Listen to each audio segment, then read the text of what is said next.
Hello, hello, hello. What is going on, everybody? We're here. We're live. A little bit late because because I was a little bit late. That's really the only reason why. But yeah, it's another Saturday RK Outpost supporters stream. We're doing it a little different this month, and it's a little bit last minute notice for some people because guess what we got coming up this weekend? The fucking Orlando meetup, the Geeks and Gamers meetup in Orlando is coming up this weekend. Well, sorry, next weekend. So I couldn't have really done it then. So we had to do it a week early, a week early. And I see Biggles is in the chat. Biggles was going to try to join, but he's not available to. He's walking around he's walking around Las Vegas. So he tried to pop in on his phone. Not a great signal, but I appreciate you trying, Biggles. No problem. Man, I'm fucking tired. I've been running around all today, getting a lot of last minute shit together for this meetup in Orlando. But I still have to stream, so I got to do all this good stuff. Then we got tomorrow. I stream tomorrow. And then Monday. Monday is it. Monday's the day that some people are starting to get into town. So it'll be a fucking blast. But without any further ado, why don't we greet our special guest, the same guests that are here each and every week to hang out and talk about whatever we're going to fucking talk about, whether it's bad shows, whether it's maybe good things, but probably not. You never know. First guest, Patty, my man Patty. What's up? Hey, what's going on? How are you doing? Oh, better than you, recovering from the old monkeypox. Pretty much. I was fucking done, man. I was absolutely done, and I couldn't do anything. If I don't make videos, it's pretty bad. Because usually I can at least drag my ass out to like make a video, even if I can't do a 2-hour live stream. I can at least do a video, but I couldn't even do that. So I was just bedridden for like fucking 36 hours. It was rough. But I'm not gonna lie, I'm still fucking tired from it. It was some stomach flu. That's all it was. That was just going around. It's going around my city here, I guess, according to some other people I talked to. But glad to be done with that bullshit. All right, let's get her going. Let's get her going. And I did see a question. Am I going to be on Gary's House of the Dragon stream? Yes, I am going to be. So, for a little scheduling note for some of you, because I know some of you guys hang out in the Discord right after my stream. Right after my stream on tomorrow, on Sunday, I'm not going to be doing anything other than watching House of the Dragon, the finale, the one that's publicly available now that I'm going to stay away from spoilers. But I am going to just watch that for an hour and 10 minutes, however fucking long it is. And then I'm going right to Gary from Nerdrotic's channel, and we're going to do the finale reaction for House of the Dragon. So I'm looking forward to being on those because I've been watching them over the past 2 months. So hopefully, hopefully they knock it out of the park. Hopefully it's not fucking dog shit. Not a big fan of the last episode. I wasn't a big fan of the last episode. I still thought it was a good episode, but I didn't like the way it ended. So we'll see what happens.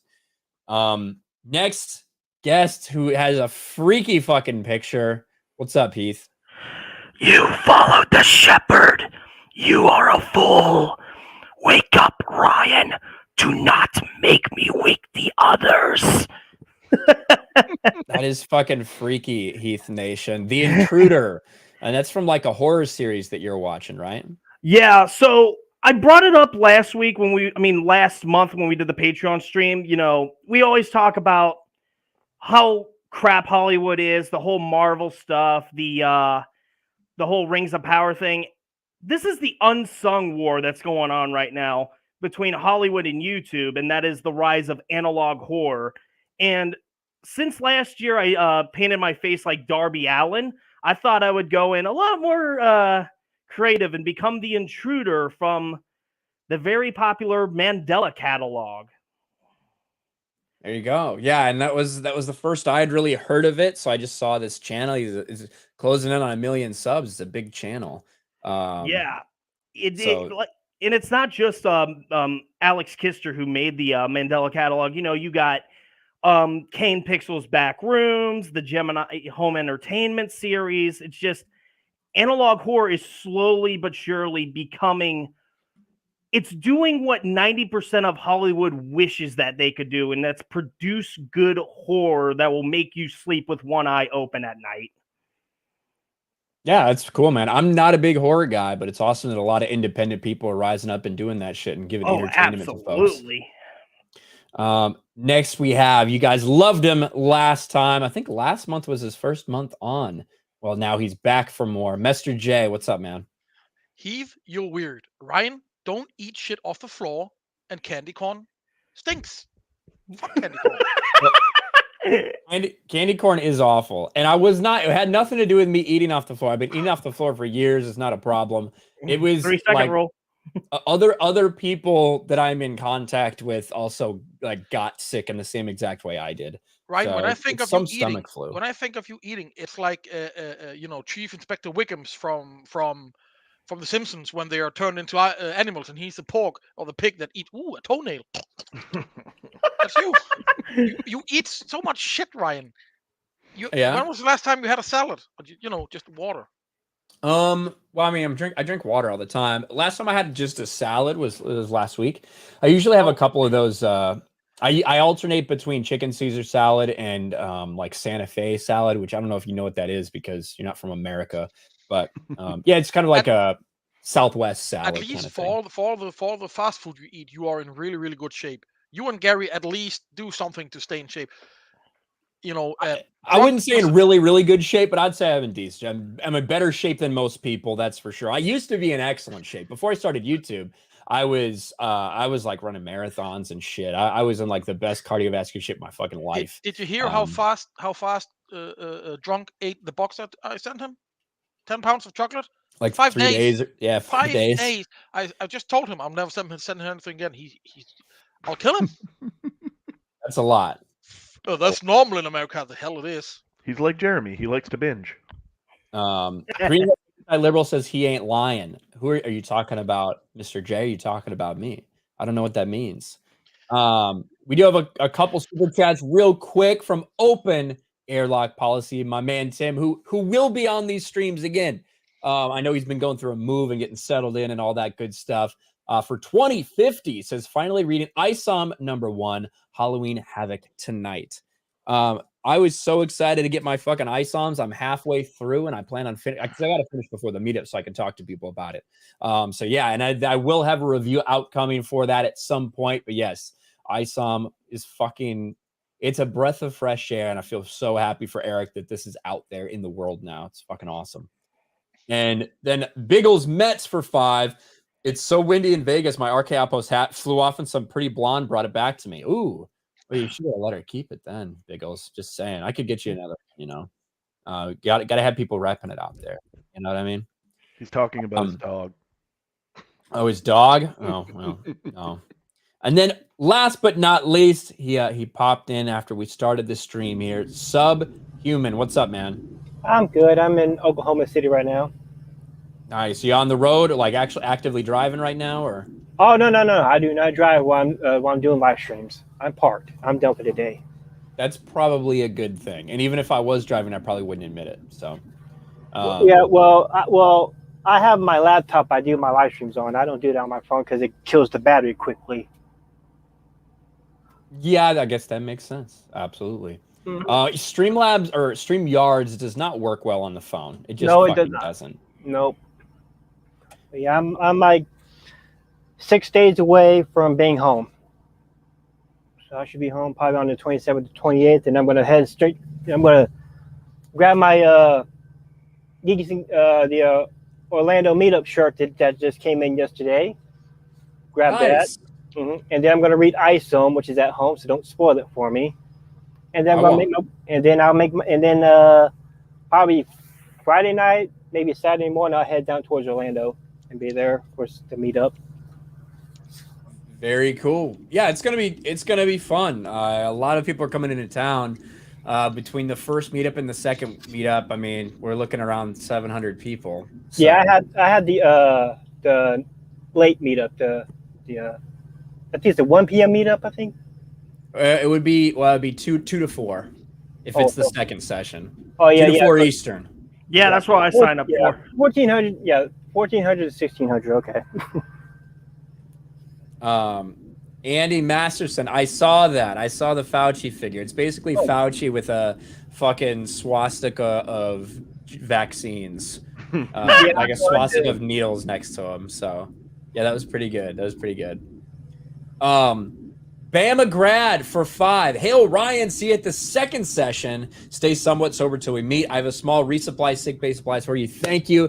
Bama grad, I've been making use of your stuff. The soup you sent me, I appreciate it. The cough drops I didn't need this time, but the tea I used as well. So yeah, dude, it's been much appreciated. And I got your hot sauce box you sent as well. I got the hot sauce.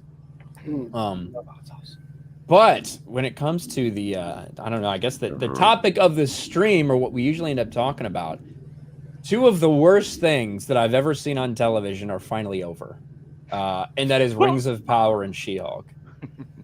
It's kind of crazy how much stuff has been coming out all at the same time that is all in our like sphere, right? Whether you're talking about like nerd culture or like sci-fi or whatever. You've got Andor that's still out. It's just, at 7th episode came out the other day. You got House of the Dragon that's still, finale's coming up tomorrow. Then you had Rings of Power. You had She-Hulk all at the same fucking time. It's kind of overwhelming. So basically, you had 2 bad shows, 1 really good show, and 1 mess show, which I'm concerned to Andor, which I think Andor was kind of meh. But I don't know. I never watched it. I think, has anybody else here seen Andor? No. Nope. It is. Done with Disney Star Wars. Yeah, and I think that's part of the problem they're having. If they had done, if they had done a show like this, if everything else had been going well for them, I could see it being more successful than it is when people decided to tune in and trying to see what's going on with this. But they've pushed so much of their fan base away that would have gone to support this that I don't know really who's left. And the answer is not too many people. Like the ratings and the interest in it are far, far less than what we saw for Book of Boba Fett. Potentially even by like cut in half when you're talking about audience reach. A potential 9 to 10 million for Book of Boba Fett in its premiere episodes versus 5 million-ish for Andor. That's just like the guesstimates right now because we don't have the official reach numbers. They haven't released those. But yeah, I think it's a fine show. I think it's not super compelling. I don't think Diego Luna's I don't think he's a great actor. I don't care about the character of Andor. But in terms of like what's actually going on, it's not like it's fucking terribly written or anything. It's just a little bit too slow of a burn. He's no Kyle Katarn, that's for sure. No, he is not Kyle Katarn. That's a great point you bring up, Patty, because I didn't like Rogue One. I didn't like Rogue One, but I thought it was like a fine movie, right? It was very meh to me. In the same way that Andor is a little bit. It wasn't a good movie, but it wasn't a bad movie. It's kind of mixture of it. I mean, you knew what was going, but because if you played the game Dark Forces, you pretty much know what's going. But it looks like they changed it up a little bit. Yeah, I mean, for Rogue One, I didn't like it because that's not the way the Death Star plans were stolen. Patty brought up Kyle Katarn, and what they did was so fucking ridiculous. They essentially just gender swapped the roles. They wanted a guy that looked kind of like Kyle Katarn and a girl that could be Jyn Erso, that could be Jan Ors, except they called him Cassian Andor and Jyn Erso. And if you had played those games or you knew that story, that was pretty obvious. But to a lot of people, it wasn't. So, yeah, that turned me off from Rogue One from the beginning. Well, I mean, the name itself just turned me off because I see Rogue, you know what I'm expecting. Rogue Squadron. Yeah. Very true. And, yeah, to have Rogue One not be like a Rogue Squadron origin story or not a story about Wedge Antilles or something, like, what the fuck, dude? Yeah. It's absolutely fucking ridiculous. But when it does come to Andor, I think it's fine. It's just, you're not going to get anybody to get interested in this the way that Disney Star Wars has treated their fan base. Like, that's pretty much it. To get a couple more in here from Judicon for 2. Hey, Ryan, are there any meetups next Saturday? Next Saturday, I don't know about any meetups. I don't know what's gonna happen. We're I would say just keep your eyes peeled. I'm not sure exactly what we're gonna do. I know Thursday, a bunch of us are going to Universal Studios.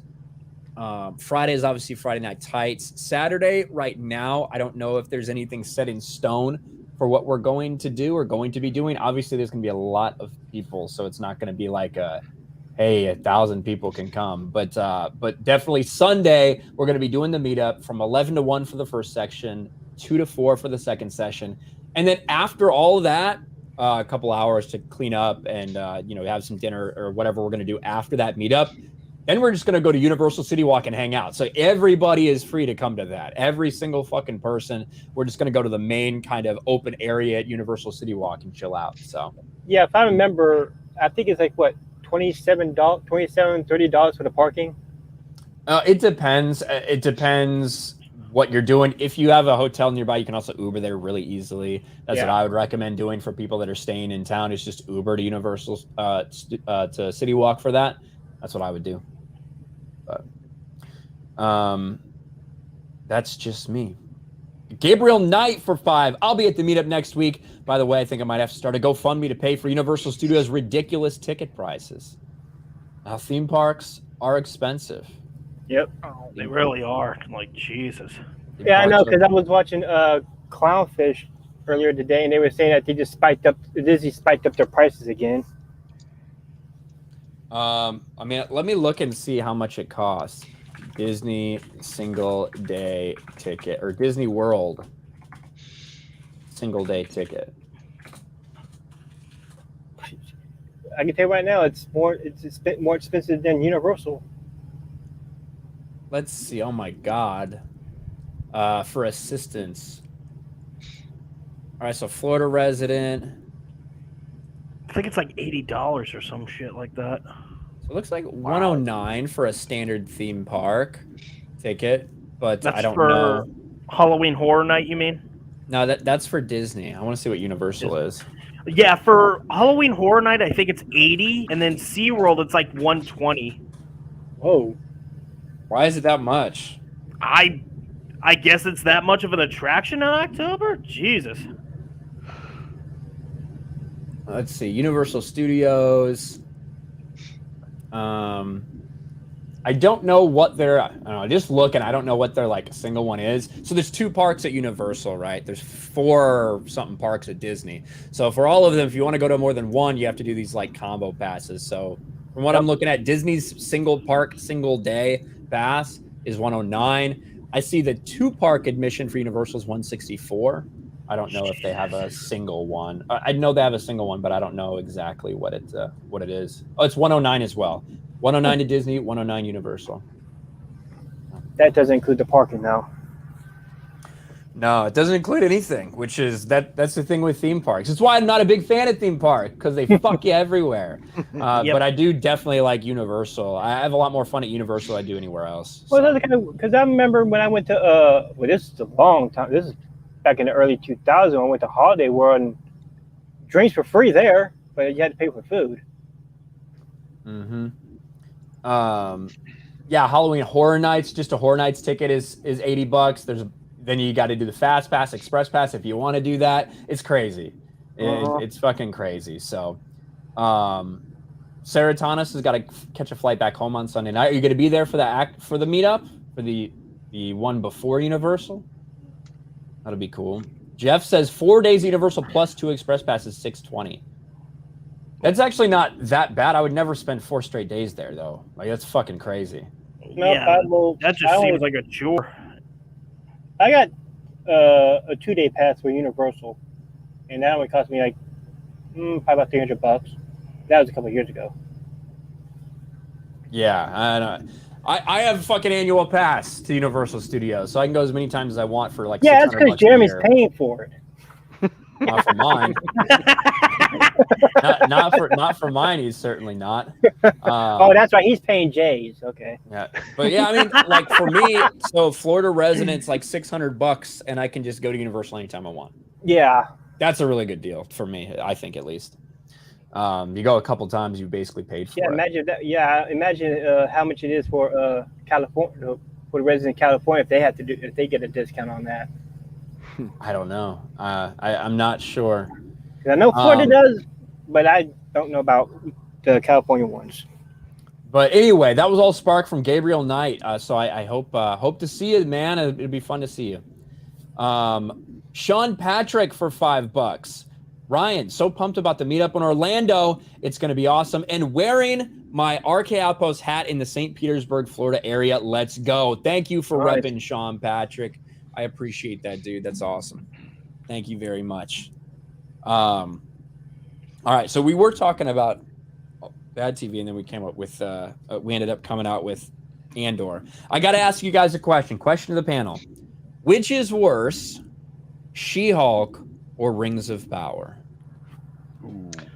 I have watched neither, and I refuse to. Me neither. Even if I haven't watched either of them. But okay, now after watching, Friday Night Tights, which is the best Friday night show ever, the way y'all describe it's almost kind of different. Like you want to judge both of them, but you also make fun at the same time. So I'd say if you like Gary, who knows a lot about Lord of the Rings, of course he hates it. So yeah, it's pretty much split between which one you hate the most. Let me put it to you this way: watching Steph finish 12th place in Mario Kart is much more entertaining than Rings of Power. Absolutely. But at least he adds her own spice to finish last. But the thing is, when he gets it is when she gets first place. That's what really gets it going. That's better than watching the Super Bowl at that point. Oh yeah. I'm thinking. See, that's a hero's journey right there. Starting off from 12th and it ended up in first place. That's Steph's hero's journey right there. We love you, Steph. I'm gonna have to give the win to Rings of Power. I would give it. As far as the worst. No, as far as better, because at least. As far as the worst. Yes, yeah. Because at least with She-Hulk, they did that stupid thing at the end where they essentially decanonized their entire story. Yep. Made it a joke, so you can kind of write it off as it never actually happened. Versus Rings of Power blatantly shits all over Tolkien, and it happened, and now this is what will be seen as the quote-unquote Tolkien lore by all the general audience and casual viewers who will see this and think that's what the lore is. Yeah, I think that is definitely the difference between She-Hulk and Rings of Power, is that She-Hulk is pretty much shitting on just the fans, but Rings of Power, they're just shitting on Tolkien himself. I mean, even my colleagues hate She-Hulk, and they are normies, and even they say it's atrocious. It's just there's no word to describe how bad She-Hulk is, right? But on the other hand, with the money they had put in, they say they have put into Rings of Power, it should have been 10 times better, right? Yeah, the way I see it, Mike had bad knees. Kind of put this in right here. Rings of Power tried to be good and failed. She-Hulk had no intention of actually being good. I would say that, maybe in a couple different words, but yeah, I think that the reality is that Rings of Power was attempting to tell an epic 5-season fantasy story based on one of the most legendary IPs and well-respected IPs in history. They were trying to do that. And I think they failed spectacularly at every level, not just the Tolkien stuff, but at basically everything, even from the most simplistic storytelling. I do think that She-Hulk was trying to do something it's still bad, right? It's still fucking bad writing, but I think they were trying to do something a little bit different in terms of innovation. Of not take themselves serious, not innovation certainly, but in terms of not taking themselves very seriously. You know what I mean? Mm-hmm. So. They certainly didn't take the content seriously. Yeah, I think with the Rings of Power, I know they're just taking out bits and pieces from the appendices, but to me, it's kind of like it's kind of like how they do with the manga and anime, because anime will have filler episodes to fill in stories from the manga or basically original or original stories. That's pretty much what the Rings of Power is. It's basically just a bunch of filler stories just trying to fill into whatever major event that's coming up. And then when they get to that major event, they're going to fill in the rest of that, and that's going to pretty much throw everything off anyway. And then She-Hulk, I've read a lot of the classic She-Hulk comics, you know, back when it started to like maybe about mid-2000s when I kind of stopped. I've noticed the difference between the series and the old comic books, because in the old comic books, she was, you know, smart, had sense of humor, you know, beautiful, and she was well respected as a lawyer and as a superhero. And then here in the series is a complete 180. What the hell? Yeah, the funny thing, and I made a video about it today, is there's a lot of people who actually did like this. I should say a lot of people. There's some people that actually liked the show and what they were doing, and even those people are pissed because the finale effectively destroyed the entire story that they were following. Exactly. Like, it all meant nothing at the end of the day. It's like, why did I fucking even watch this? So while trying to go after toxic trolls, the showrunners really trolled the audience that actually cared about what they were doing. Well, those 5 people will live. Collateral damage. Yeah, I mean, that is so sad about how you know, they were attacking the old hardcore fans, and then right in the middle, they're also going to go ahead and attack the newer fans that are coming in. Also, when you lose your fan base, nice going. A superhero show made by women, written by women, for women. Who could ever imagine that failing? Yeah, but who in the right mind? Who in the right mind is gonna? Which woman in the right mind who's in their mid to late 30s is going to watch a show like this? That's true. Nobody.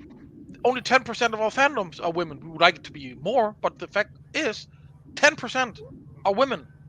And of those 10%, 90% want the real shit. They don't want shit like this. They want the real deal, like we do. Yeah, exactly. Because when it comes to you know, these women who ran the shows, like, yeah, they're shitting on men because they're saying that, you know, all men are shit.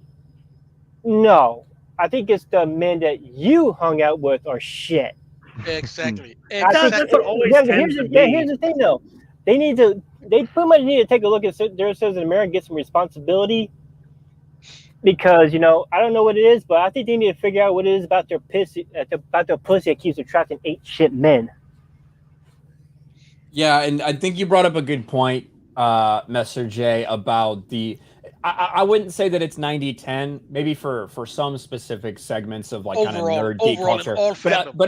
But I think that for something like, say, the comic books, things like that, yeah, it's definitely predominantly men that are buying this shit.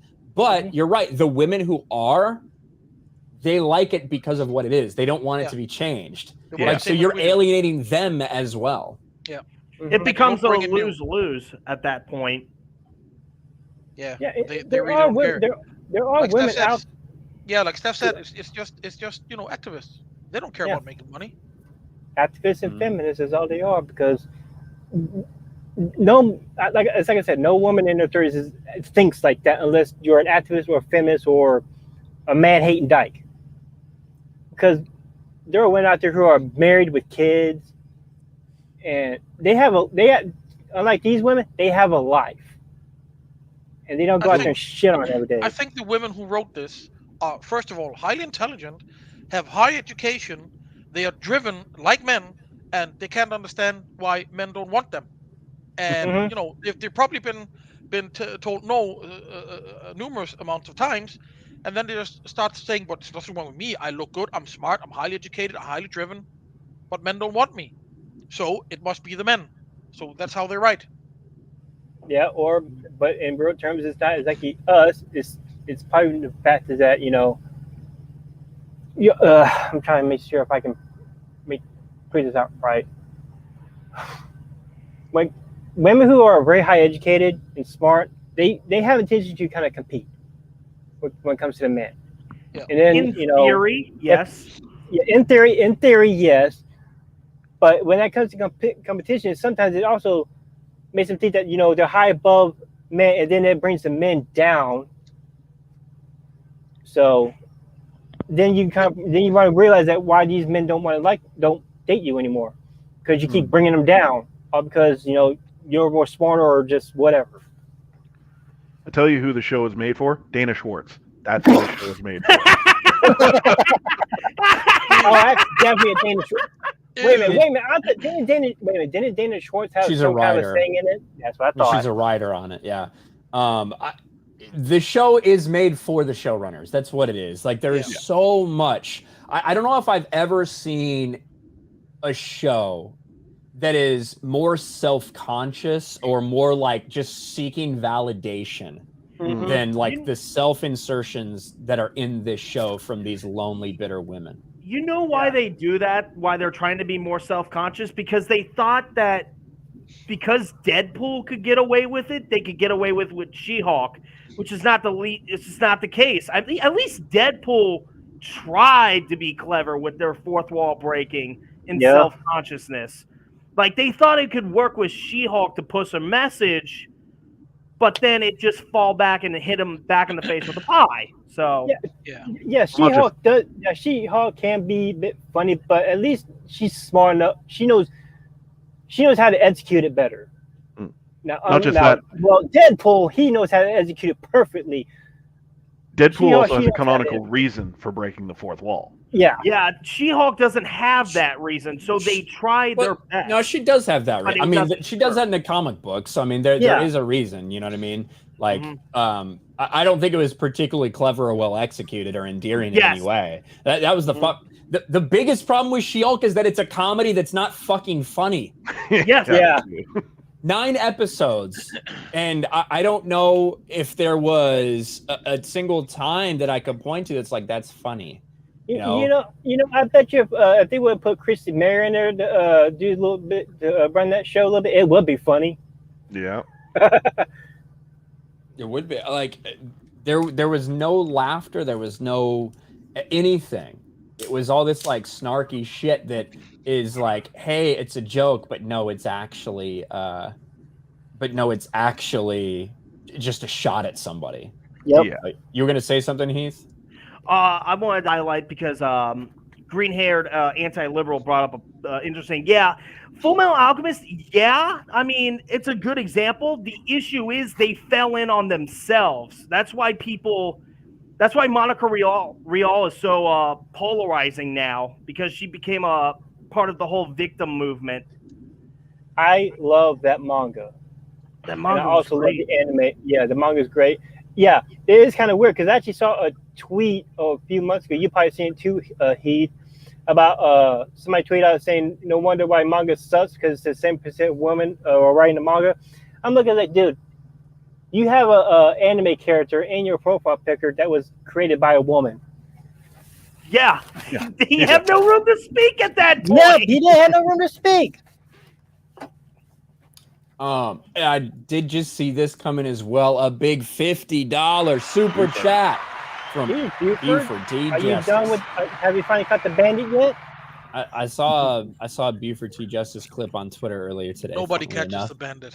But for $50, Rings of Power is $1 billion CW show. She-Hulk is a huge setback for women in the entertainment industry. Hate to say it, but men are better writers, directors, and producers, and this era of woke entertainment proves it. This is what I'll say. I will say that there are far more men in the entertainment industry that have been in the entertainment industry that have had experience and doing all these things for years. There's more men than women. That's just the reality of the situation. So when you try to get, all right, who are the most talented people we can find? Your top 20 is going to be full of men with a couple women thrown in there. Yep. So when you make it your goal to only hire women, you're excluding a significant portion of talent. So you're already, by saying we are going to have inferior product because we're not going to hire the best people. We're just going to hire people solely on sex. So all of the sudden, the potential quality for your show has already gone down. So I personally think that is the reason. I think there's more men out there that are talented screenwriters and producers and all these things, simply because there's more of them that have been doing it for longer. The pool is bigger. And when you shrink that fucking pool, you handicap yourself at the start. So thank you, Buford. Another problem look at what is, happened you with know, Bayonetta. yeah, sorry.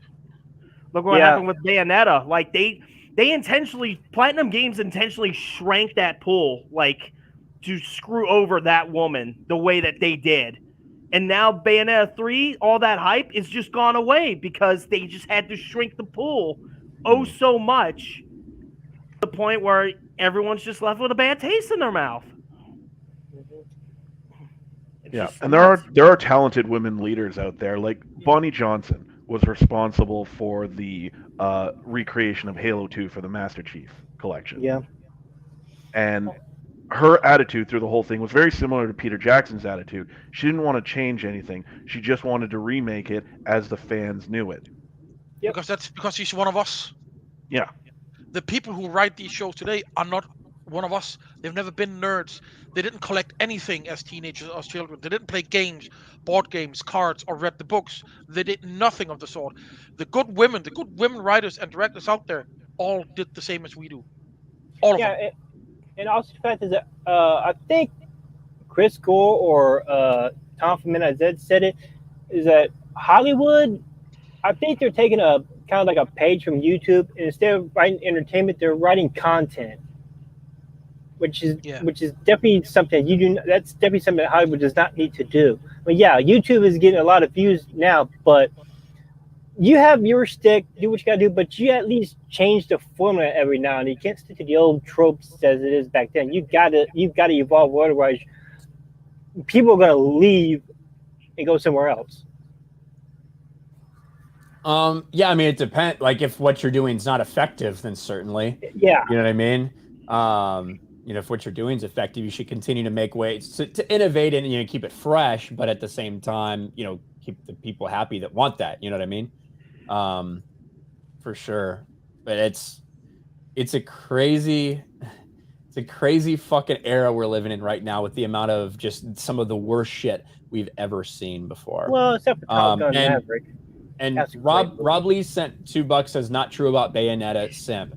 So we covered that on Tuesday night's main event. There's about the Bayonetta voice actress. It's like her story isn't matching up with what other people are saying. Now, of course, the people that are saying it have reason to, put their own narrative out there as well. But they pretty much came out and said, hey, this is the contract we offered her. It would have been, I think, $21,000. And it was like every session she was doing, like every couple hour session, all session, combined, she was getting $4,000.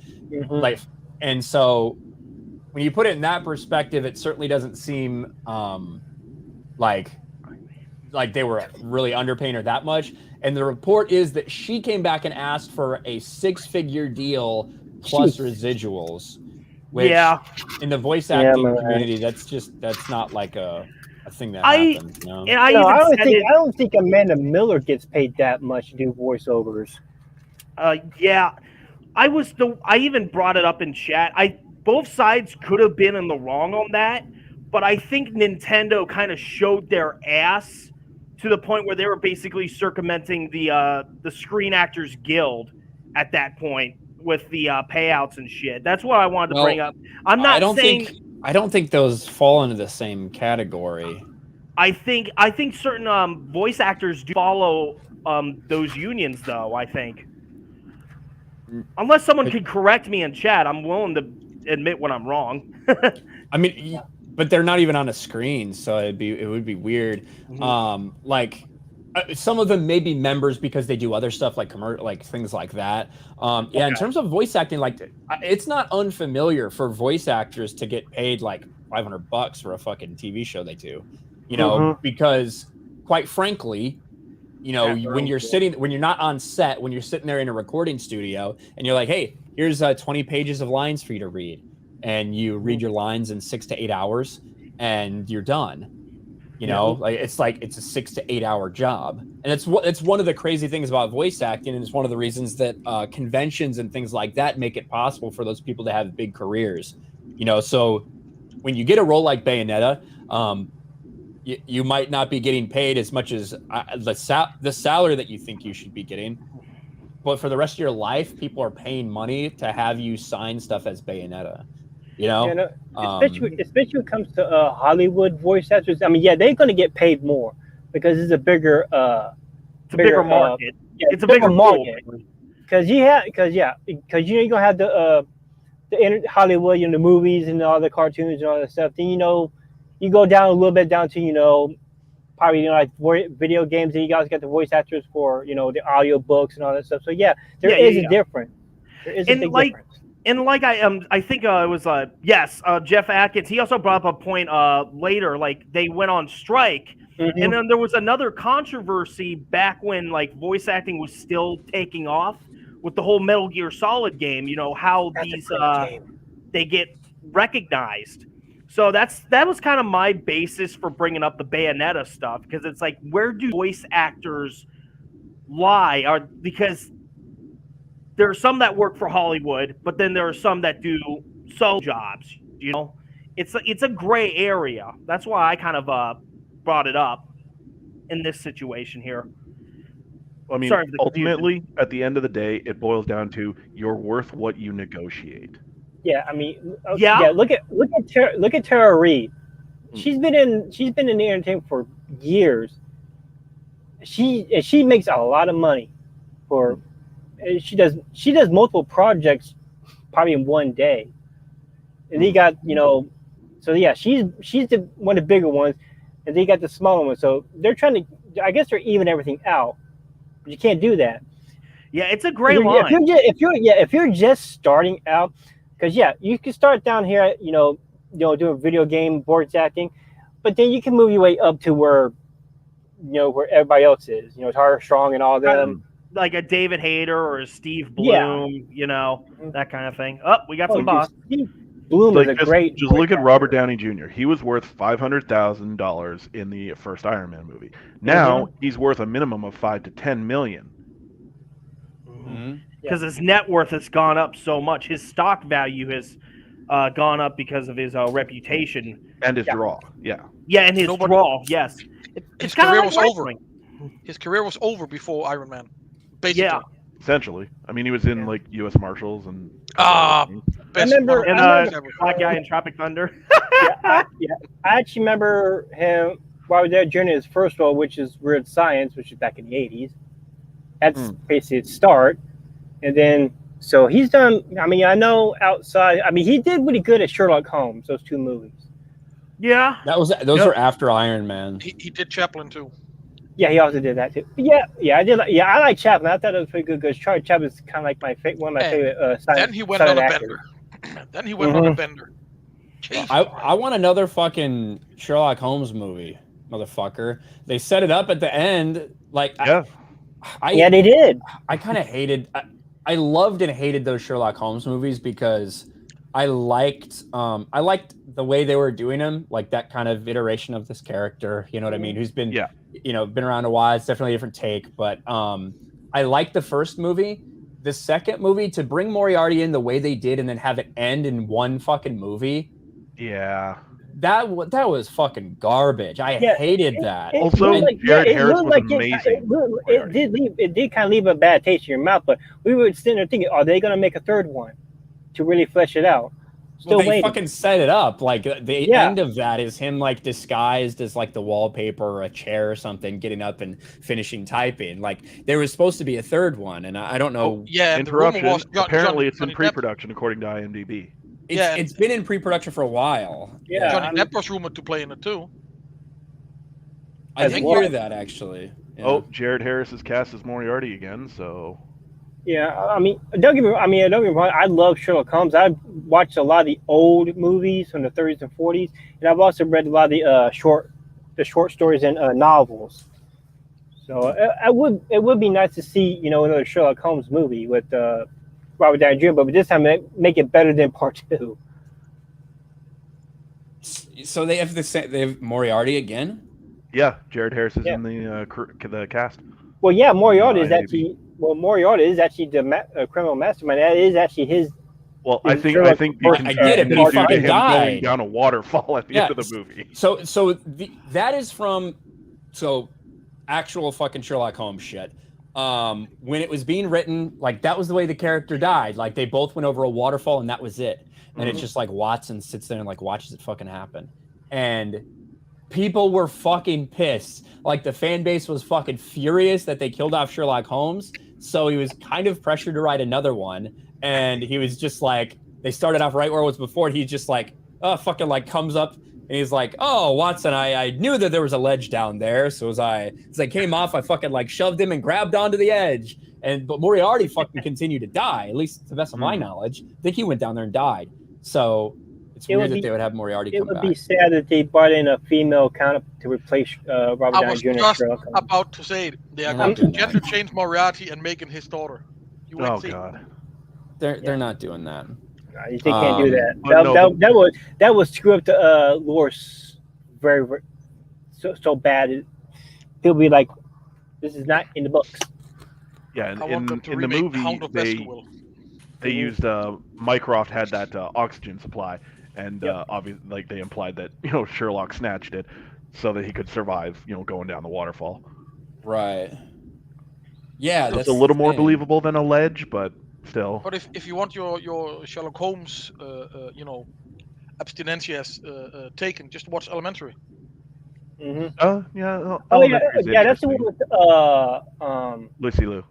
Yeah, Lucy Liu and what the fuck is his name? Doesn't matter. It's Lucy Liu. I never watched the Benedict Cumberbatch one, but everybody said that was really good. It's good. It's good. So I'll have to get around to doing that sometime because I do like Sherlock Holmes. Yeah, the BBC Sherlock was pretty good.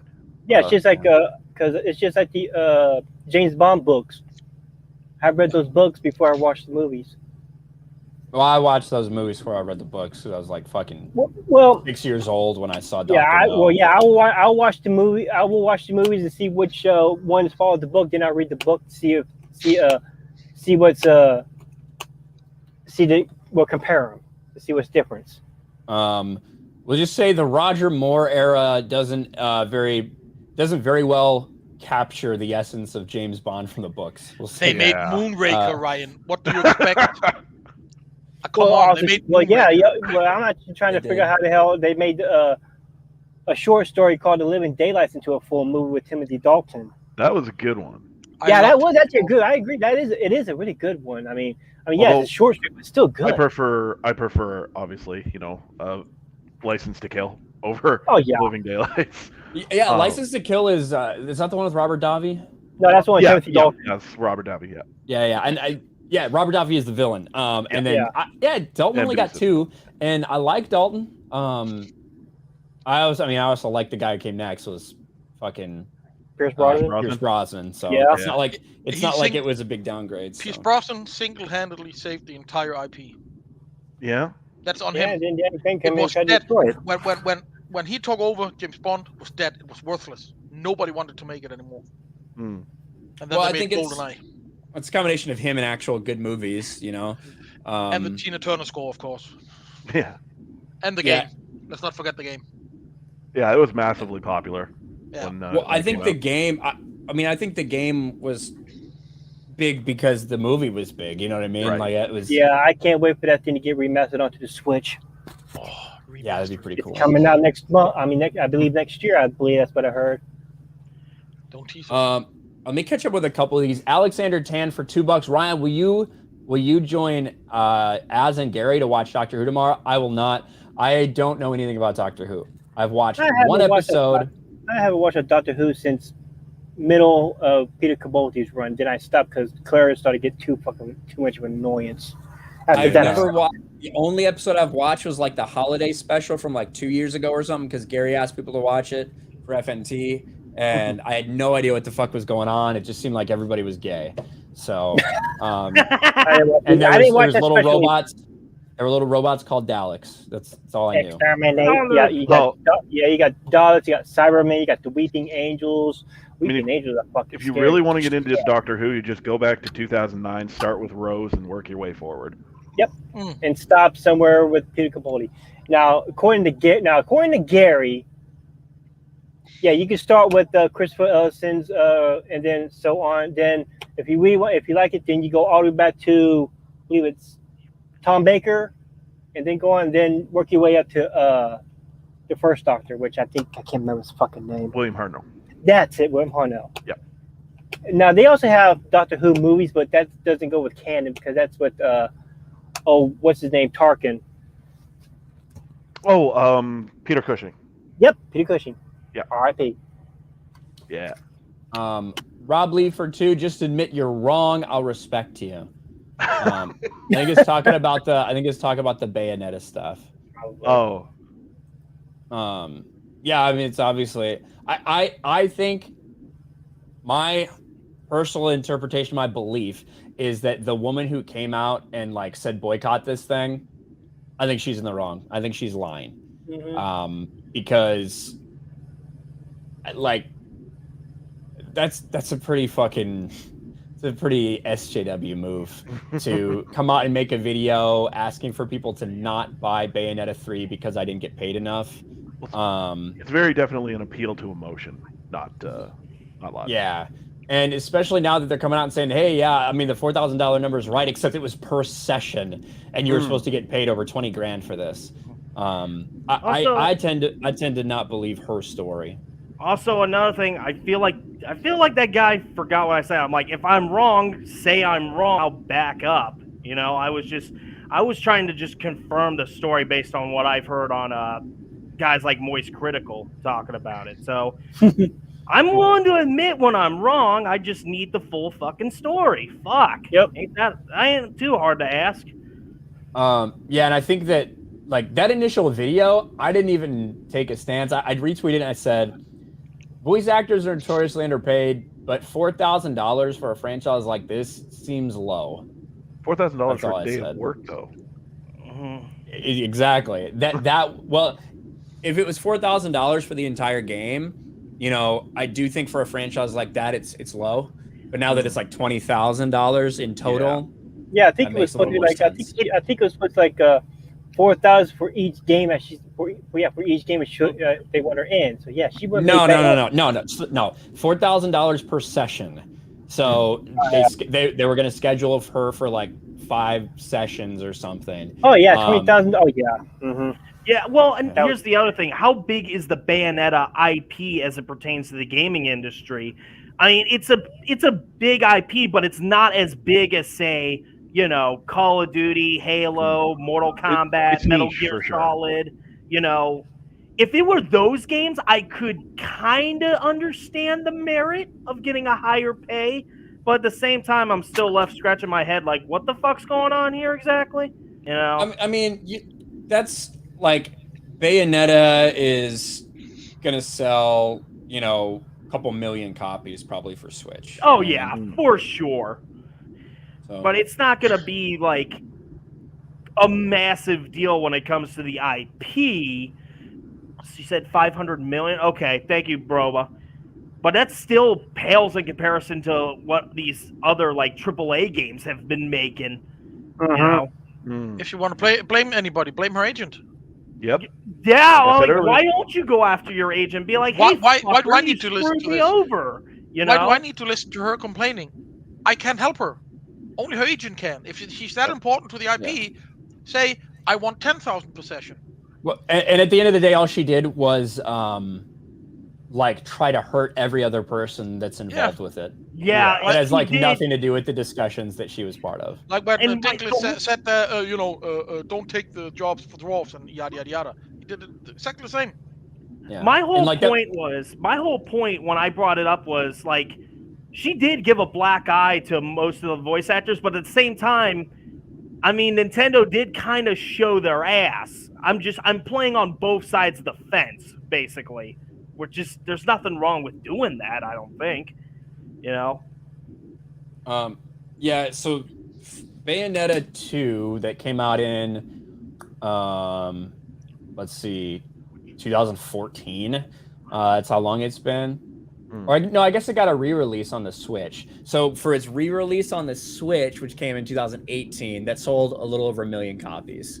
The one before that was the Bayonetta 2 was 1.3 million that came out in 2014.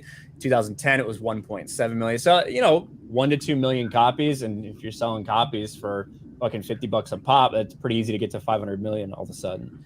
But I don't know about the 500 million number.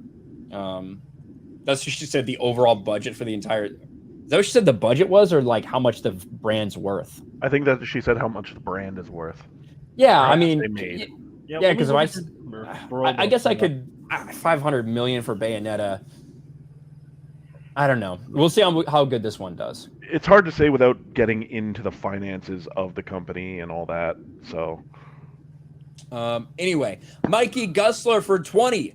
Ryan, Zack Snyder announced a second run of The World Became a Justice League. The shirt, you mean? He called it Justice League 2. Do you think Snyder will return and continue his vision alongside Ben Affleck Batman movie? # restore the Snyderverse. Easy, Patty. I have no idea, Mikey. I legitimately have no idea what DC wants to do. I think that if the people who are in charge think that it'll make money, then they'll do it. I think that's where they're at. I think that's where the priority is. I think they fucked around so many times and fucked up so many times. But looking at, Henry Cavill is coming back. Ben Affleck is, although people thought he was done, he's in the Flash movie. And he just did reshoots for the Flash movie. I have no fucking idea. But if it does continue, is he still going to go the same route as what was it, that Injustice video game?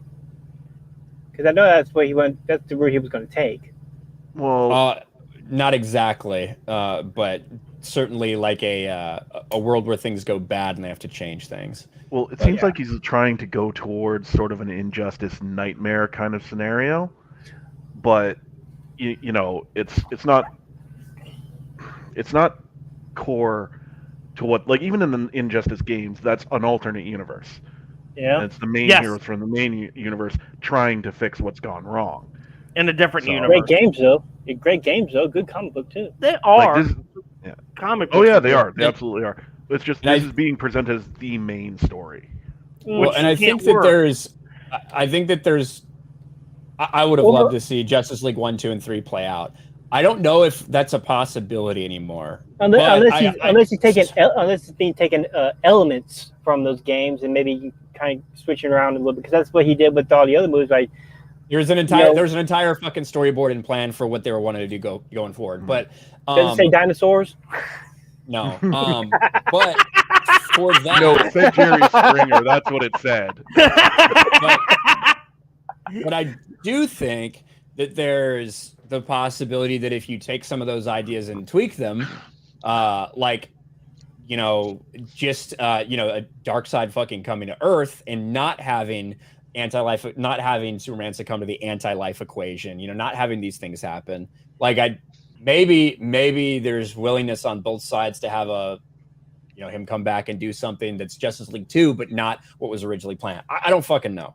I honestly have no idea what Warner Brothers is doing, and I don't think they have either for the last several years. So I would like Manhunter. I want Martian Manhunter. Oh, Martian Manhunter was a mystery box. Yeah. I would have loved to see Darkseid in action along with Granny Goodness and all the others. That would have been really nice to see it in action. Oh. Yeah, I mean, I think that if you it might have been better than Thanos if done right. I think that if you did a, the initial Justice League New 52 run that was just Darkseid Invasion of Earth, I think that if you did that and they won and they were repelled and stuff, that could be a compelling Justice League 2. So I don't know. We'll see what happens going forward. But Mikey, I have no predictions or idea what the fuck's going on. And I don't think anybody else does either. Like in reality, I don't think they know what they want to do. It's Quicksilver. It's hard to predict. Yeah. GJJ for $20. Live and Let Die is one of the best. Prove me wrong. He's right. It's good. I like Live and Let Die. I think that, when I look at the different eras of Bond, for me, the Roger Moore era is one good movie followed by one bad movie. Yeah. Like that's just how it was. Roger Moore had the slide whistle. Yes. Roger Moore was the slide whistle era. That's true. And they had Jaws. Yeah, that's true. He does have Jaws. Yeah. I think he also had Goldfinger. What was that, Connery? No, that was Connery. I do really like Live and Let Die though. Yeah, that does look good. I would just like those. To me, the run was inconsistent from one to the next. I think the Connery era is pretty consistent. Well, yeah, it had Pussy Galore in it. I mean, Sean Connery's the OG. You know what I mean? So yeah, I love Connery. I like Roger. I like the Roger Moore movies. He is not. To me, that's not like my favorite type of James Bond. You know. So. I mean, he does have Christopher Lee as Scaramouche. I was just about saying. Yeah. Man with the Golden Gun is a great fucking movie. Oh, that's right. Movie. He has like fucking great movies, and then there's fucking bad ones in there. Yeah. So. Well, and then there's Moonraker, again. Then there's Moonraker. Yeah, I mean, I think every iteration of James Bond is going to have at least a bad movie or one or two bad movies in each of the iterations. It's a hit or miss series. Yeah. You know. It is. Because I think majority of them are following the books, and then there are some that are just original. I need to look at the James. I think a lot of the Daniel Craig stuff is actually original. It's not. There's no books for it. I mean, and I also really like the George Lazenby one. Yeah, that was a good one.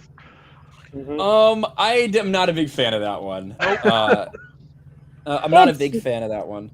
It's a guilty pleasure for me. I'll watch it every now and then. I'll watch that before I watch Rings of Power. At least that was got a good story to it. But like to me, the original Connery run is like the best run. Like, true. So I'm looking at it right now. Dr. No, From Russia with Love, Goldfinger, Thunderball, and You Only Live Twice. That's my favorite one right there. Twice. Oh, that's my so favorite. You Only Live Twice is great. So hold on, you forgot one. Never Say Never Again. Yep. That's why Sean Connery's final one. That's why I said the original Connery run. And so, and then there was On Her Majesty's Secret Service between there, and then I think Connery came back for one movie. He came back for a couple more after Roger Moore. Diamonds Are Forever. Diamonds Are Forever. And then, like a decade after that, after Roger Moore had done it, he came back and he did Never Say Never. Never Say Never Again is the worst one. By far. Yes. Like I said, each iteration has its own bad movie. Goldfinger has the best line in any James Bond movie. Do you expect to talk? No, Mr. Bond, I expect you to die. Expect you to die. That's right. What that was remember the thing that stands out now to me more than anything else about I think it was Man with the Golden Gun was the fake nipple. Yes. Yeah, the fake nipple that they put on him because he had 3 nipples and no one knew who he was, or whatever. Yeah. Yeah, but I think Austin Powers is still the better of the spies. Hard disagree. Get diarrhea. Those original Austin Powers movies were funny as fuck though. Yeah, no. Well, we all know that the Austin Powers was just a spoof of the James Bond movies. For sure. I mean, they did, if you actually pay attention, they did the 60s, the 70s, and the 90s. They just never did the 80s ones. Oh my God, Scorpio. All right. I know. I know. Blue Scorpio. Fucking saw that shit. The Blue Scorpio. Oh, it's so good. Blue-eyed Scorpio, That's you win the pretty good. internet today. That's pretty good, Blue-eyed Scorpio. You know, one of my favorite one of my favorite Sean Connery quotes. It's not from a James Bond movie. It's when he's from talking about slapping women to keep them to shut the fuck up. Well, it was like losers try, winners just get the prom queen or some shit like that. Yeah. The Rock. It was a great movie. Yeah, my dad told me about that one. I just thought it was great. Yeah. Go ahead, Ryan. Sorry for cutting you. Dr. Fauci's prison butt for $5. Oh, these names. As a huge Man of Steel fan, Cavill's too old to play Superman. He'll be in his mid-40s by the time we get Man of Steel 2. Warner Brothers should concentrate on one-offs like Joker. I personally think that Cavill can play Superman for another 8 years. I still think he'd still play a good James Bond if he was ever offered it again. 100%. Even though Anna that Star Wars would do anything he can to get a casting role, would be a Bond girl. Probably. But I think he can. The question is they have to make a decision and go. You know, they can't fucking pussyfoot around it. They just need to make a decision, lay out a path, and fucking go. Yeah, because you don't have time to fuck around. Yeah, how many years has it since when The Rock keeps complaining to W to bring back Henry Cavill? About what? Countless. Yeah. Well, I mean, 6 years ago when they announced Black Adam was a thing, like he said he wanted to fight Superman in it, and if Black Adam 2 does come out, then yeah, he might. I don't think there needs to be a Black Adam 2. Or at least some type of Justice League type movie. It doesn't have to be a Justice League movie. It just has to be some. We need a Man of Steel 2 where Superman fights against Lex Luthor. Yeah. That's the least we can do for Henry Cavill. Give him a movie against his arch enemy. That's what we want. I think that Black Adam should exist in the universe, not as a fucking main character of the universe, right? Well, the fact that Black Adam is actually an enemy to Shazam. Shazam, correct. I was about to say that, Sub. It's like now you have the perfect time to, because the first Shazam movie was fucking amazing. I love that Shazam movie. You can make something off of that instead of trying to beat around certain characters. You know what I mean? Well, I think if The Rock, if they use Black Adam, in the same way, basically the type of character they turned Magneto in the newer X-Men movies in. That to me is a way that I think that's the way they want to use Black Adam. They want him to be not a hero, not a villain, has his own fucking set of rules and his own interests, and really doesn't fucking care too much, but it will go on one side or the other depending on whatever. That's kind of where I think they're headed with him. And I think you could do some stuff with him, but we might as well talk about this Black Adam movie now real quick. For $10 real quick, Jay the Real McCoy says, saw Black Adam last night. It was a fun movie, 7.5 out of 10. Not the greatest, but it does what's intended, entertain and have fun. I went and saw it as well. I think it's worse than most people that I've talked to, I guess. I think the first hour of the movie is a fucking nightmare in terms of pacing. But it is, I think people are going to have fun watching it. There's a lot of action, very forgettable plot, not very good acting. I shot the kid actor and it was terrible. And it's just kind of, what are these people's... Is The Rock playing Black Adam, or is he playing Black Adam as The Rock? He's still The Rock for sure. But he's trying to have more of a I don't know if I would call serious or regal almost. Regal's not really the right word, but kind of sophisticated, very cold, not sophisticated, but a very cold version of him, I guess, is maybe the better way to put it. But I gave it a 5, and I think you could justify giving it a 4. I think you could justify giving it a 6. I'm surprised that nobody hasn't attached you with that 5 out of 10, because they came at you with that 8 out of 10 on the Batman. It did. But anyway, I don't know if you guys have seen any of the feedback for it or anything like that. It is hey, I think people can go and have fun and eat popcorn and stuff like that and not think it's that's how I described it in my review. It is Transformers. Yep. That's what you should go in expecting. It's fucking Transformers. Basically, if you go in and watch the movie as just a movie, a standalone movie, and not part of any kind of universe, then it'll be a good movie or something like that. That makes sense.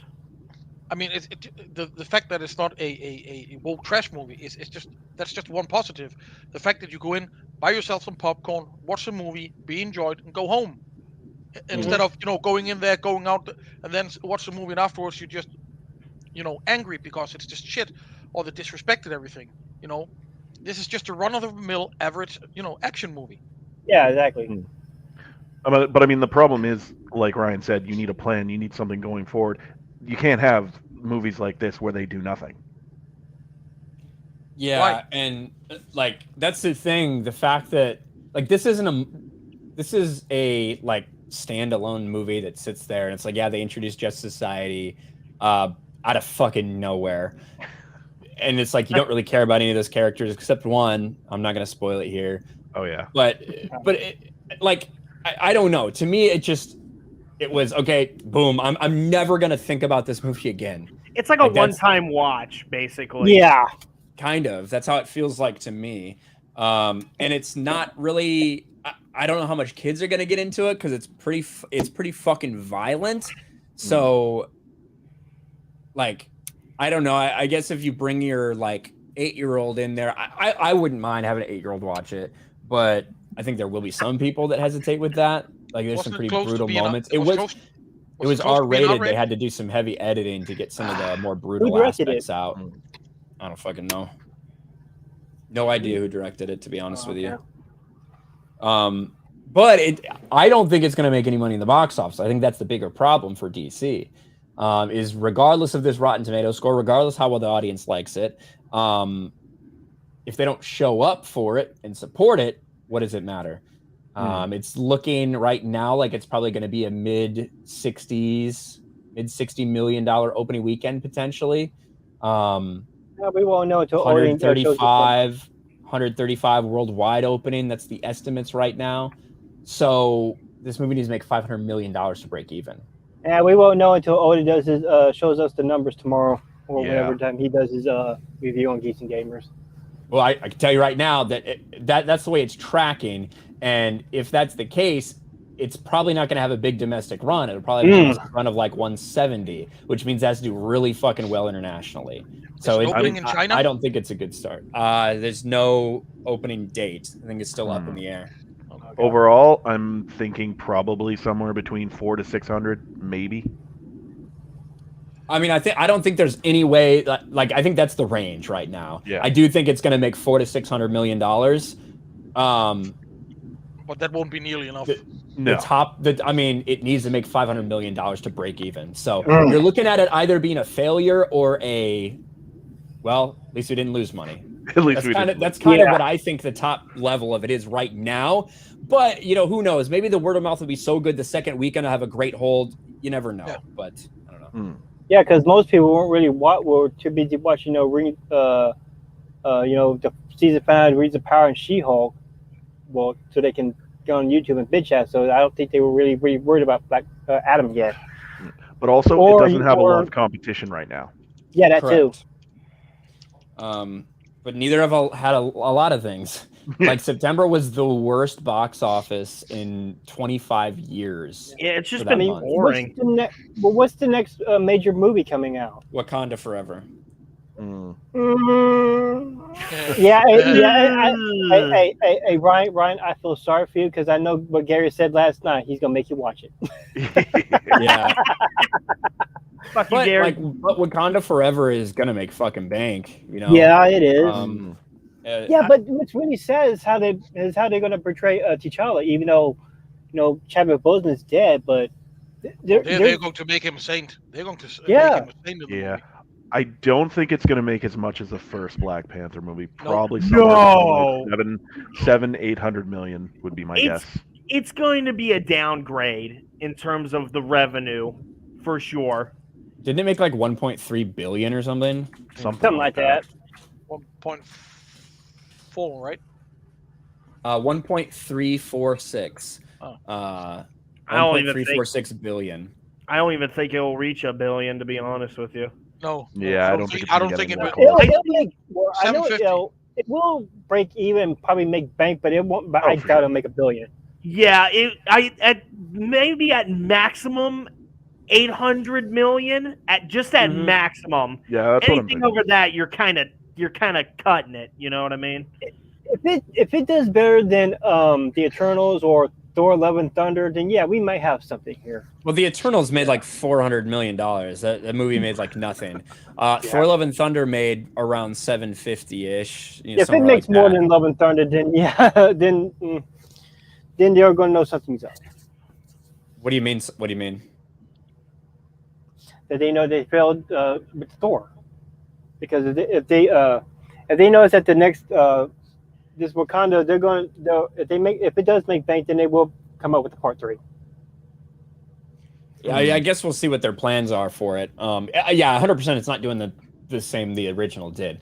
I do think that it's going to get a lot of movement initially. I think it's going to be a massive domestic opening for this movie. It did really well domestically last time. They're going to use the death of Chadwick Boseman to promote it. Yes, that's what I was going to say. I think that's going to be like the hype right there. Let's see how they honor Chadwick Boseman, and then at that point, it's just going to start dwindling. You know. Yeah, I can't wait for Jeremy's review on that. Is he gonna get down an 8 out of 10, or is he gonna make it up to a 9 out of 10? And get heat on that. I saw the Black Panther movie. It was a good movie. I mean, it was as popular as all the other movies, but it has a budget of it was a good movie. $367 million. Wait, what? Black Panther: Wakanda Forever Marvel film budget $367 million. Is that just production, or is that the marketing? Hold on. That's the budget. I'm gonna look this up too. Yeah, I mean that much of a budget, dude. They're gonna have to make a lot to break even. Well, you got to double it if that's not including the marketing. No. Like that you need to make $1 billion to break even. The budget for it, from what I'm seeing, it was $200 million. That sounds more correct. Yeah. So they would probably need to make double that to break even, I want to say. Okay, all right. So the rule of thumb, I'll say it. The rule of thumb is 2.5 times the production budget. Right, 2 to break even. And now that's not the same in every case. It's highly dependent. Now I do question, Mr. J, like where the threes, like what does that say on it? It just says budget. Like where are you getting that from? Give me a second.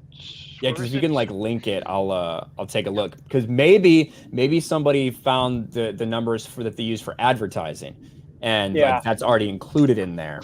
Yeah, it would have to be inclusive if we're getting an inflated number like that. Oh, you dropped the link? Yeah, you dropped the link in the private chat. It says there's no text in this page. What?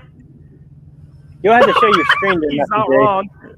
Hey, it works. Oh! I see what happened. Okay. It got like cut off weird here.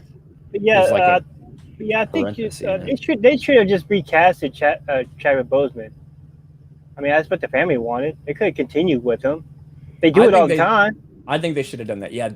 This budget says $367 million. I do not know where that's coming from. That has to be an inflated number because of advertising and marketing. But no, those numbers don't really get revealed. Before Chadwick Boseman dies, this is on the wiki page for Wakanda. His agent was in negotiations that Chadwick should receive $20 million. Now, Ryan, if you're talking like how those numbers get reviewed, they probably have to review that when they're during their quarterly investment calls or something along those lines. If that is the number, there's no way that's the actual budget. But if that is the number, right? That is the number that it costs with all ads and everything like that. Then you're looking at needing $650-700 million to break even. Really a little bit more than that, 750. That's fucking crazy. That's asking for a lot. And but remember, I do think it'll get there, but it's not going to make it much after that. It's going to limp past that point for sure. Well, we'll see. It could be. Yeah, just like Thor. Depends on how long you leave it in the theater. I thought that Thor was gonna, like, before Thor came out, I thought it was gonna do like 950 million. I thought it was gonna be similar to Multiverse of Madness, but it fucking after that opening weekend, the interest is just not here for it. So we'll see from this opening weekend. And remember, with all the inflation and shit, everything costs more now. Exactly. Things. So maybe 2 years ago the cost would have been, let's say, 250 million, but now we have inflation, everything goes up. Yep. And it's not exactly nobodies who are making this movie or starring in this movie. They all want their piece of the cake. Yeah. But also to the fact is that with everything going up, you do realize that the audience they're not gonna go because everything's going up. The first thing they're gonna stop doing is going to see movies and other entertainment. Yep. So, yeah. Luxuries are the first thing to go. Well, I talked about that. I talked about that the other day.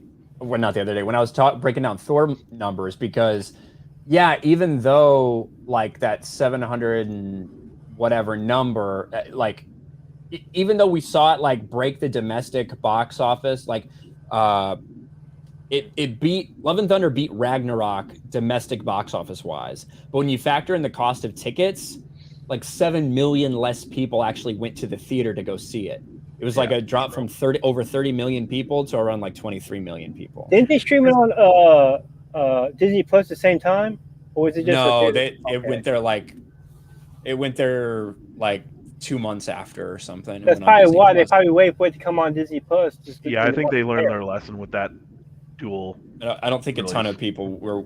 I think most people. I don't think most people are gonna wait for it to come out on streaming. I think most people, when it comes out on streaming, they're like, "Hey, I'll watch it." But I don't think most people will make the determination to not go to the theater to wait 2.5 months to watch it. Yeah. I think that's. Or some people say they'll watch it later, and then they're trying to. They don't want to because it wasn't that. It was that much of a hype.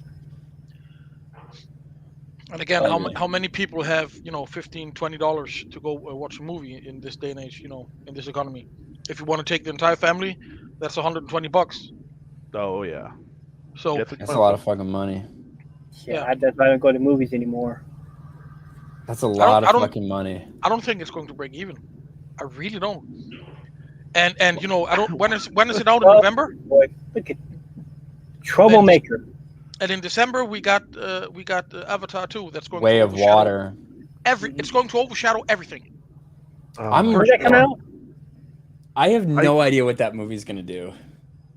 Honestly, I don't either. I don't think it's Talk going to about do global as well warming? as they think it is. I mean, box office wise, because I don't think that anybody cares about it. But I don't fucking know. Like, is this gonna be like a $1.5 billion movie? I don't fucking know. Well, they did re-release the first Avatar back in theaters, and I don't think it made that much. I mean, it did okay. It did respectable. It did all right. Yeah, I mean, it did. Released. People fucking seen it. It's been out for fucking 15 years. They released Star Wars in theaters, and it doesn't do much because we've already fucking seen it. Like. Well, they probably bring those other movies out just so new fans can see it for the first time in theaters. So, and of course, with Avatar, have been in theaters for over 15 years. Yeah, they want to bring it back in to see if that audience is still there. Which I don't think re-releases of older movies definitely play to a niche crowd. Yeah, but also the fact that sometimes they do play the old movies, and instead of the studio getting the money, it's the theater itself getting the money because they're re-releasing it. That's usually what a lot of theaters do every now and then to make bank or to pay rent. They are environmental movies, all of them, right? And I think it's going to smash it. It's going to be the biggest movie of the year. Yeah, basically. It's going to beat Top Gun. Yeah. It won't do it. It won't do it in the calendar year, but yeah, because it would fall. It would go into like 2023, right? You think it'll go back to that? You think back at that number one spot, take over from Endgame in the first Avatar movie? If they keep the quality of the first movie, right? If they keep the quality of acting, the quality of writing, the quality of CGI, it's going to smash $2 billion. Unless the CGI is improved. But keep the standard from the first movie, maybe improve, on the CGI. It's a $2 billion movie. Yeah, because how many? $2 billion. I mean, they got what? How many sequels? 4? Was it like 5, I think. They want to make 5 movies. I think it's 4 sequels, but up sequels, to Avatar 5, right? I think that's the plan. Okay, so 5 movies in total. Okay, wow. And he is making them all at once, basically, just like Peter. Which is a great way to do it budget-wise. But when I think about it, when I think back to the original Avatar, it was a cultural phenomenon in the moment because of the technology.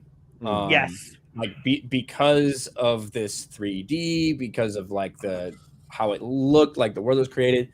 I just don't see it catching on like that now.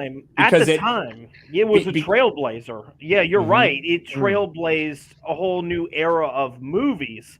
And I agree, I know what you're about to say, Ryan. I think the magic has been lost at that point. So it's not going to, this upcoming Avatar is not going to be as popular as the first one. Yeah, because it's not like it needs a fucking hook. It needs because you can see that all the fucking time now. You know what I mean? Like the type of effects and things like that we've seen in that movie. So what are they going to do revolutionary wise but not in the same quality, right? Know. The same quality. They don't have the same quality. That's different. Unless James Cameron think it's going to do like what Top Gun Maverick did, because how big of the gap was between the first two? Almost 40 years. And look did Top Gun Maverick make bank? Well, that's just it being a really fucking good movie. Yeah, like there was no franchise there. There was, there was nostalgia for some people, but Top Gun, the original Top Gun, didn't fucking do crazy at the box office. It's not like there was this rabid fan base for that, but it was just a really fucking good movie. Yeah. So if Avatar's a really good movie, 200 million at the time, I think. Yeah, like if Avatar 2 is a really fucking good movie, then yeah, of course people come on to see it, but. I don't think the first one was a really good movie. I think it was fine. But it is going to be an environmental movie. They are going to talk about, colonialism and shit like that. That's what they will talk about. It will definitely play to that crowd. They will. Yeah, it'll play to the nostalgia crowd, and then it'll try and bring into the new crowd. That's what Maverick did. It brought into a nostalgic, but it also bring in that new crowd. It's pretty much a fresh take. Another thing about Black Panther, Wakanda Forever. Remember, Black Panther came out in the middle of the Trump era, right? Yep. Trump is gone now. Trump is gone now. Yeah? You don't have that thing anymore. And I don't think this movie is not going to polarize people to get into the movie theaters as much as the original did. I don't think so. It's like making a sequel to Dances with Wolves. Like, how well would that have played? I don't know. I mean, I don't think I can see Kevin Costner going back to playing that movie again. Yeah, I don't know if people I don't think the average person could tell you the name of any character from Avatar. I couldn't tell you. Nope.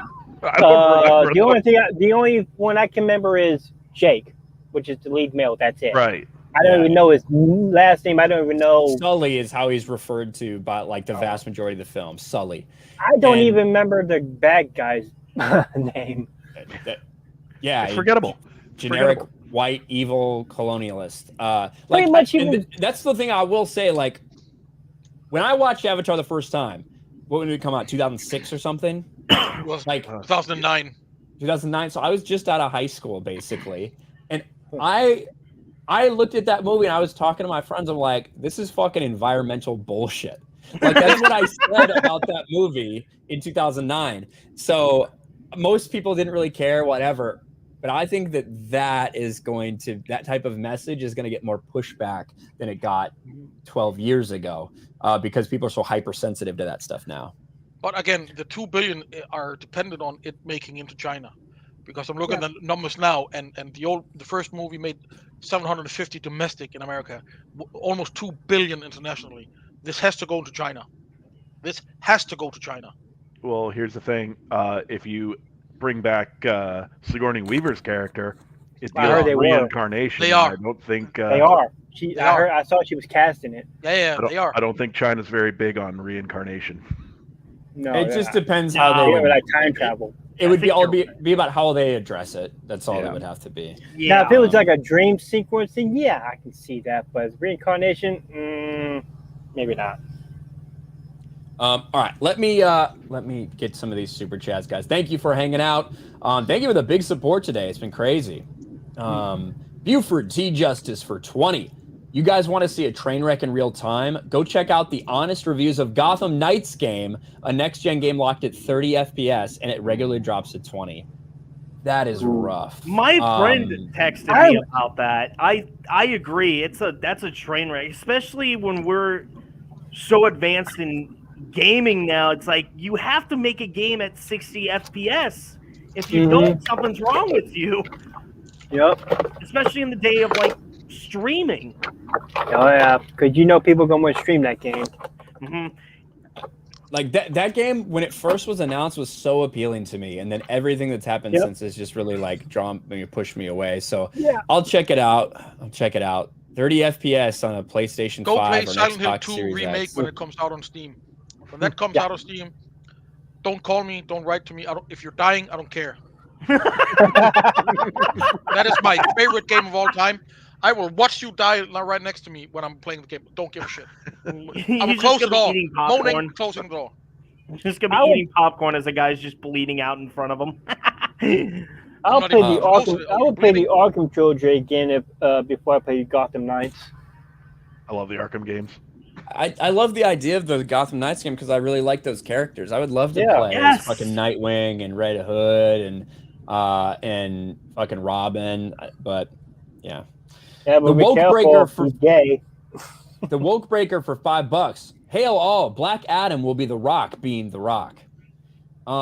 He's not exactly The Rock, but it's The Rock. Right? That's why he's there. He doesn't really have that range of an actor. He's a good actor for what he does. But I call him Dwayne the Cock. He needs to stay in his niche. Garfield's Bizarre Adventure for $5. Gotta say, Galadriel was in the lead for worst protagonist of the year. That was until She-Hulk carried her way out of her problems. She-Hulk wins now. Oh, there you go. Okay. There you go.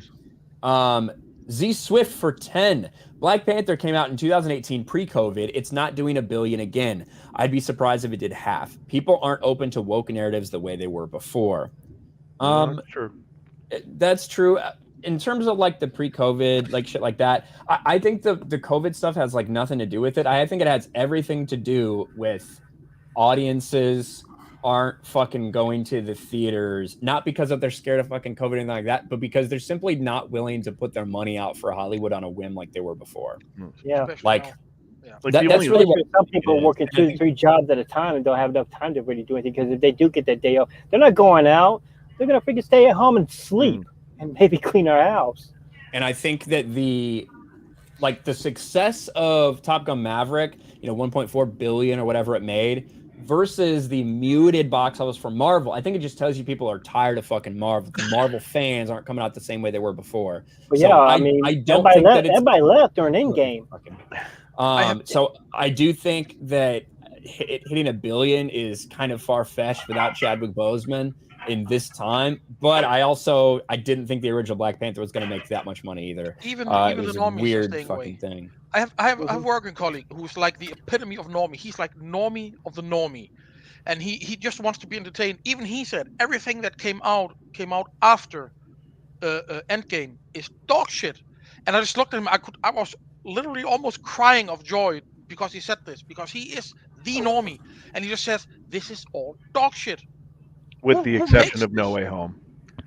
Yeah, and then that's what I told him. Except for No Way Home Spider-Man, right? Yeah. And he just, I'm not going to pay for this shit anymore. I just want to watch this shit. She-Hulk and everything, no way. He just doesn't care anymore. And he's the guy who will take. He has him and his girlfriend. He has from kids from previous marriages. She has, so they're like 10 people, right? He would usually always take his family out to watch these movies. Not anymore. And he is a normie, like the people we talk about. General audience. Yeah. Yeah. Yeah, I think that when Multiverse of Madness, like the way it started, like it 100% should have, it 100% should have made $1 billion, but it didn't because people just weren't interested. You know what I mean? Thor: Love and Thunder should have made more than it did. Look at Eternals and Black Widow and all that shit. Everybody likes to blame the pandemic, but I mean, like it was just shit. Interest just dried up, Yeah, we've seen movies that have been successful, Yeah, so. A lot of their favorite characters are either old or dead now, so they're not coming back to watch these new characters because the characters that they wanted are already gone. So they're just gonna stop watching, and they might just watch the old stuff. The problem is you got 4 or 5 garbage TV shows, a couple bad movies, and then you get maybe one good movie, and it's like it's essentially just on life support. A movie that wasn't even produced by Disney. Think about that. It's Sony. Yeah. The one time that Disney doesn't even put their hands on a product, it actually becomes more successful. That should tell you something like instantly right off the bat. Wait. Wasn't Morbius? Disney had to have their hands in that either, but it was still a crappy movie. Yeah, that was shit. Like, yeah, they went overboard. They were, and then of course way over their Venom heads movies with that also, one. and the Venom movies also. I mean, I know the first one was okay, but the second one just it was dog crap too. It was the same thing. Yeah, It's like the same exact fucking story. Well, I mean, it's the same thing don't with get the me dude with wrong. Black Adam. Don't get me wrong. I thought Woody Harrelson actually did pretty good as Carnage, but geez, you could at least kind of made a little bit more, give it a little bit more oomph to it. And then Bert for $2. What are some of your favorite Batman comic events? Ooh. I mean, like obviously, fucking Frank Miller's Dark Knight Returns is one of my favorite Yeah, stories. I was about to say but that. that's also like a normie one. I like The Long Halloween. That's a good one. I like No Man's Land. Hush is good. Hush was good. I think it was Day One. I think it was Year One. Like the Year One. Thank you. That was pretty good. Oh no, Red Hood. Yeah, Red Hood. Oh yeah, the Red Hood. Under the Red Hood is a good fucking one. Yeah, I agree. I also like the Batman Who Laughs. Killing Joke. Death of the Family. The one with that's the one with the death of Jason Todd. Then what's another one? Oh, Court of Owls. The Court of Owls was pretty good. If you're looking for newer run, if you're looking for like newer books, then I do think that the first little bit in Court of Owls was pretty good. Like that first part of New 52 is one of the bright spots of New 52. White Knight, is that the one that came out within the past couple years? Yeah, I think that's part of the Rebirth initiation.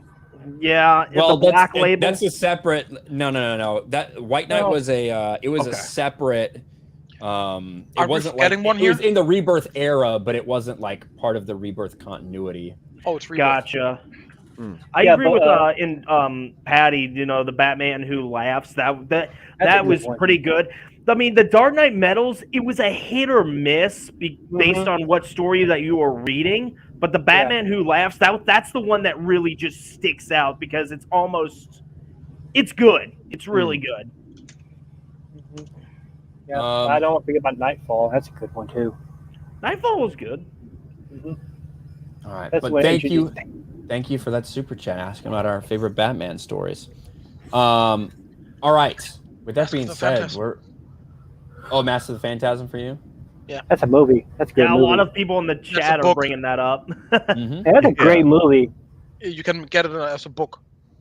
Yep, I think Sub-Zero's like that too. Am I looking forward to the next Dune movie? I am. I really liked the first Dune movie. So yeah, that was a really good movie. It's going to be quite a tall task to. I mean, it's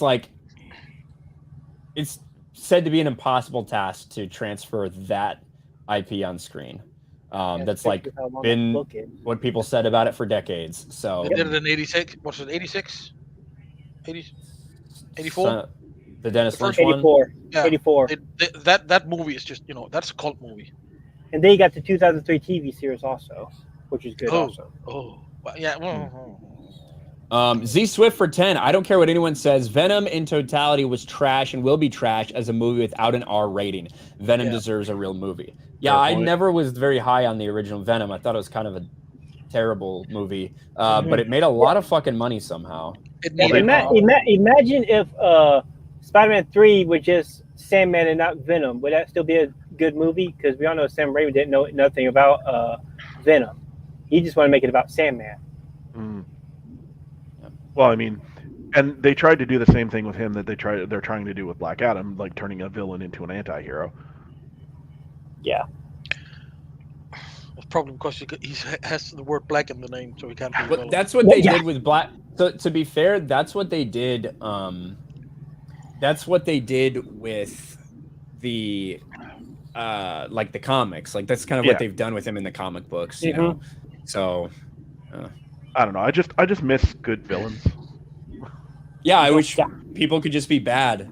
Yeah. Fucking Like a Don't give me proper the villain. anti-hero shit. Just give me a Yeah, bad I don't like sympathetic villains. I want my villains to be I evil. want a good bad guy, a really good bad guy that you can hate. Yeah, That's what I you want. could. Yeah, I've also noticed that they've toned down the Joker a little bit too in the recent runs. Because if you look at those, I mean, he was vicious back then. Are they Oh, going yeah. to make? Are they going to make Deadpool 3 a PG-13 movie? They better not. Well, they're trying to do that with Blade. I don't think so. They said that Deadpool 3 would be rated R. That's the claim they made. They tested out PG-13 Deadpool 2, I think, on a Christmas release a couple years back. I think to test the waters, they did a PG-13 cut of it to see how people would receive it. I don't think it went super well. So, yeah, we'll see. But we are heading towards the top of the hour here, boys. So, I'm gonna let everybody plug their channels again. If you don't know, all these guys here are some of my biggest supporters over on at the Raging Ryan 3 level as channel memberships, or at the master level over on Patreon. So I appreciate these guys supporting me all the time. They're fucking awesome. Yeah, he holds our family hostage. Help us. I'm holding them hostage. So.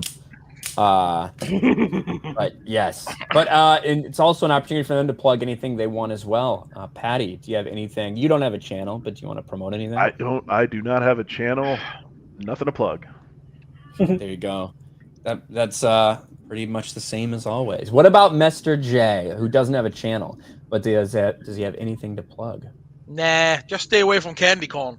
And if somebody gives it to you, put it in a box and send it to Drunk 3PO. He eats anything. He's worse than Ryan. Candy corn is such garbage.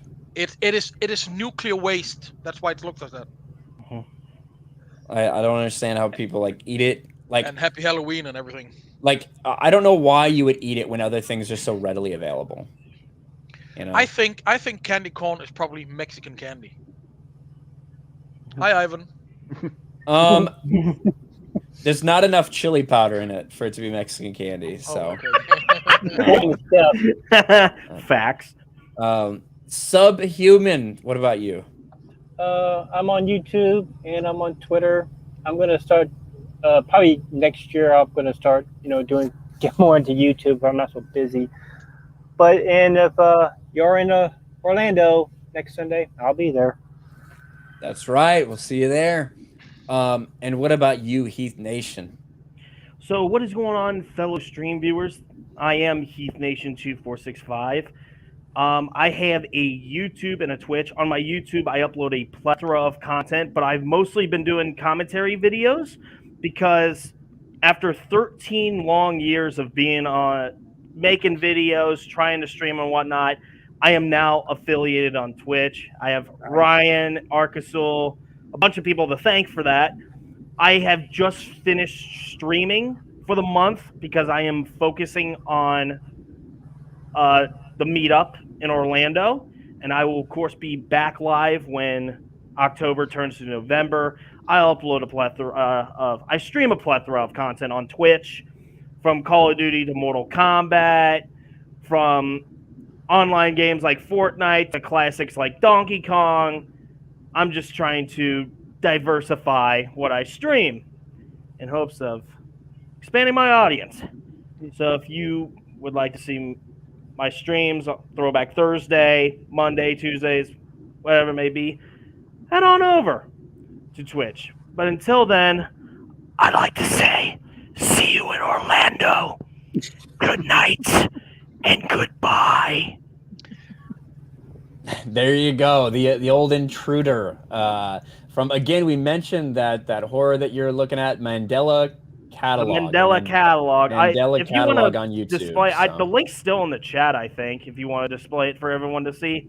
I highly recommend, if you guys want to watch something a little spookified that isn't tainted by Hollywood, I highly recommend watching the Mandela Catalog. Gemini Home Entertainment is another one. Kane Pixel's Back Rooms. Just a bunch of good stuff. If you want to sleep with one eye open tonight. There you go. Check out Alex Kister and the Mandela Catalog. That's what he's been watching. So thank you guys again. Next week, well, starting on Monday, really, people are starting getting into town, going down to the Geeks and Gamers content house and all that good stuff. So it's going to be a little crazy, which is always a good thing. But yeah, I'm really looking forward to the meetup and meeting a couple of these guys and meeting so many of you guys as well. How drunk are you going to be, Ryan? How drunk? Oh, he's gonna be drunk. Trust me, he's gonna be so drunk. He's gonna be nice to girls. And to the people, who want to meet Ryan downtown, just look for the man who is the most, the loudest one and the most drunk, and you'll find Ryan. No, he's gonna get high in Orlando, and he's gonna be like, "Yeah, Frosk is not a C word after all." There's no amount of alcohol that'll have that happen. That's for sure. But I might even I go am live. I'm looking forward to it. If you haven't RSVP'd yet, please go to the Geeks and Gamers website, geeksandgamers.com, and RSVP for that first one. That's the only one that has any open spots left. So get it done to make sure you're on the list, because there is like a capacity, right? So we've run it out of place for this. It's a nice place, but there is a limit to how many people can be in there at a time. So you gonna dress up like Isom, like you said? I'm not dressed up like anybody. But thank you, chat. I appreciate you guys hanging out, and I will talk to you next time. Peace. Later.